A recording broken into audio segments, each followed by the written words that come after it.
நாங்க இருக்கிறது சிட்டியில இருக்கோம். ஒரு சின்ன அப்பார்ட்மெண்ட்டு தான். ஒரு 5, 6 வீடு இருக்கக்கூடியது தான். அதில எல்லா குட்டீஸுமே வந்து ஸ்கூலுக்கு போற ஏஜ் ஆயிருச்சு. ஒரே ஒரு பாப்பா மட்டும் சின்ன பாப்பா. அவ வந்து எல்லாத்து வீட்லயுமே க்ளோஸு. எல்லாத்து வீட்டுக்கும் ஓடிருவா. எங்க வேணாலும் சாப்பிட்டுக்குவா, எங்க வேணாலும் தூங்கிக்குவா. அந்த மாதிரியே க்ளோஸா இருந்துட்டு இருந்தா. அந்த பாப்பானாலேயே நாங்க 4, 6 5, 6 வீடும் பார்த்திங்கன்னா, ரொம்ப க்ளோஸா தான் இருந்தோம். எந்த ஃபங்ஷன் போனாலும் சேர போறது, ஏதாவது கீழ கடைக்கு போறதுனாலும் அப்படி அந்த அளவுக்கு க்ளோஸா மிங்கிள் ஆயி இருந்தோம் அந்த மாதிரி.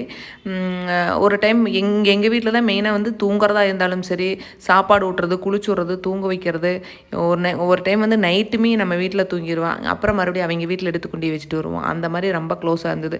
ஏன்னா எனக்கு மேரேஜ் ஆகி 2, 3 வருஷம் ஆயிடுச்சு. எனக்கு குழந்தை இல்ல அப்படிங்கிறதுனால, எனக்கு வந்து அவ மேல ரொம்ப பாசமா கொஞ்சம் அஃபெக்ஷன் அதிகமா இருந்த மாரி இருந்தது.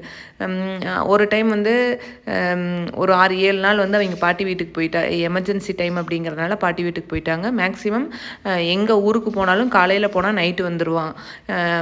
ஏன்னா அந்த குட்டி பாப்பாவோட அப்பா வந்து வேலைக்கு போயிட்டுருக்கனால, கம்பெனிக்கு போயிட்டுருக்கனால சாப்பாடு செய்யணும் அப்படிங்கிறதுக்காக காலையில செஞ்சு வச்சுட்டு போனா, நைட் டிஃபன் செய்யறதுக்கு அவைங்க அம்மா எப்படி இருந்தாலும் பாப்பா கூட்டிட்டு வந்துருவாங்க. அதனால அப்படியே போயிட்டு இருந்ததுனால, இந்த டைம் தான் வந்து ஒரு 6, 7 நாள் அங்கேயே ஸ்டே பண்ற மாரி ஆயிருச்சு. அவைங்க பாட்டி வந்து தவறிட்டாங்க. அதனால அங்கேயே ஸ்டே பண்ணிக்கிட்டாங்க. என்னால அது ஏத்துக்கவே முடியல. என்னால பார்க்காமயே இருக்க முடியல. அவள பார்க்கலாம் போலயே ஒரு மாதிரி ஃபீல் பண்றக்கு ஆரம்பிச்சுட்டேன்.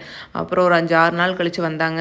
வந்ததுக்கப்புறம் நைட் டைம் தான் ஒரு 7:00 ரேஞ்சில தான் வந்தாங்க. நானே வந்தோனேயுமே பாப்பா டயர்டா இருப்பான்னு சொல்லிட்டு அந்த அன்னைக்கு சப்பாத்தி தான் செஞ்சிருந்தேன். தூக்கிட்டு போய் சப்பாத்திய ஊட்டி வந்த டயர்ல வந்து சப்பாத்தி குடுக்கவே தூங்கிட்டா. சரி அங்கேயே தூங்க வச்சு அப்புறம் அவைங்க வீட்ல கொண்டு போய் விட்டுட்டு வந்தேன். அந்த மாரி போயிட்டு இருக்கையில ஒரு நாள் வந்து அந்த பாப்பாவ வச்சே வந்து நாங்க கீழ் வீட்லயெல்லாம் கூட க்ளோஸ் ஆயிட்டோம். பக்கத்து வீடு அப்படிங்கிற மாதிரி. அவன் அங்கேயும் குட்டி பாப்பாலாம் இருக்கறனால, அங்க விளையாடுறதுக்கு போவா. நாங்களும் அவள கூட்டிட்டு போனதுனால அங்கேயெல்லாம் க்ளோஸ் ஆயிட்டோம்.